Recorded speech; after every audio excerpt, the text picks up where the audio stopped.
Assalamu alaikum and welcome to the weekly press briefing of the Foreign Office.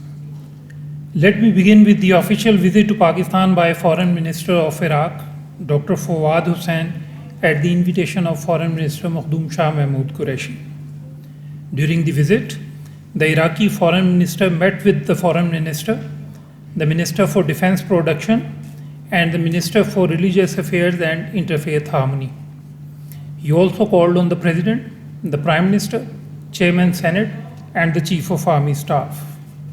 In his meeting with the Foreign Minister, the two leaders exchanged views on a wide range of issues, including bilateral relations, key regional and international issues, particularly the Afghan peace process, the situation in Middle East, and the Indian illegally occupied Jammu and Kashmir.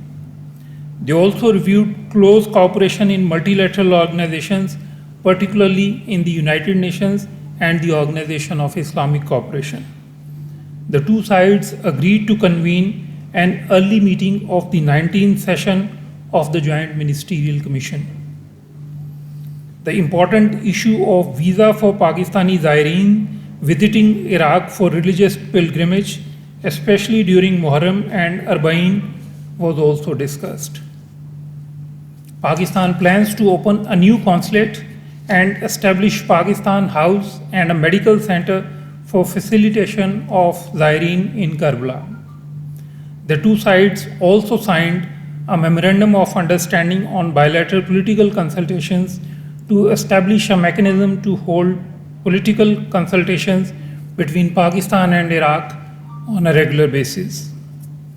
Pakistan and Iraq have close fraternal ties based on shared views, commonality of interest, and strong people-to-people linkages. We look forward to further high-level visits envisaged in the coming months to further strengthen our brotherly relations with Iraq. Pakistan remains deeply concerned at the rapidly deteriorating security situation in Afghanistan and lack of progress in the Afghan peace process. As immediate neighbor of Afghanistan, with over 4 million Afghan refugees hosted for over 4 decades, we have an enduring interest in the peace and stability in Afghanistan. It is evident that after the people of Afghanistan, it is Pakistan that has suffered the most due to decades of conflict in Afghanistan. We have suffered over 80,000 casualties and $150 billion of economic losses since 2001. Therefore, no other country can be more desirous of peace and stability in Afghanistan than Pakistan. Pakistan has remained consistent in its support to the Afghan peace process. Our support has been critical in achieving the key milestones achieved so far, including the US-Taliban deal to bring peace, initiation of intra-Afghan negotiations, and the agreement between Afghan parties on the rules and procedures.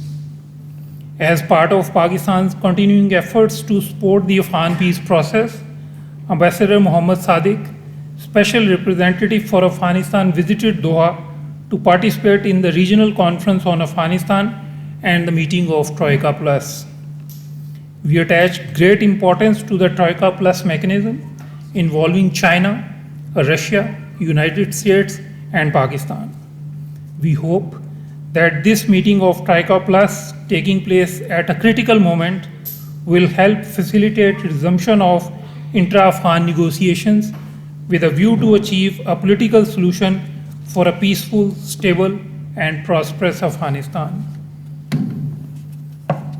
A delegation of the Independent Permanent Human Rights Commission of the Organization of Islamic Cooperation, led by Dr. Saad Al-Ghufli, visited Pakistan and Azad state of Jammu and Kashmir from 5th to 9th of August 2021.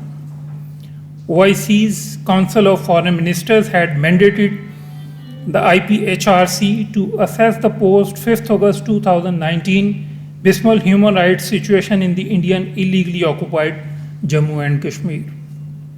The visit was particularly timely as it coincided with the completion of 2 years of India's illegal and unilateral actions of 5th August 2019. While Pakistan provided unimpeded access to the Commission, India continues to deny them access and as well as to other human rights organizations to visit the occupied territory despite its false claim of normalcy in the Indian illegally occupied Jammu and Kashmir. During the visit, the IPHRC delegation met with the Pakistani and the Kashmiri leadership and refugees from the Indian illegally occupied Jammu and Kashmir. The delegation also visited the line of control and met with the victims of the ceasefire violations carried out by the Indian occupation forces. The aim of the visit was to investigate and report on the human rights and humanitarian situation in IIOJK and to make recommendations for the promotion and protection of Kashmiris' fundamental rights and freedoms. Findings and recommendations of IPHRC will be presented at the 48th OIC Council of Foreign Ministers meeting scheduled to be held in Islamabad next year. The international community, particularly the key organizations including the United Nations and the Organization of Islamic Cooperation, must continue playing their role in seeking a just resolution of the Jammu and Kashmir dispute in accordance with the UN Security Council resolutions and the wishes of Kashmiri people.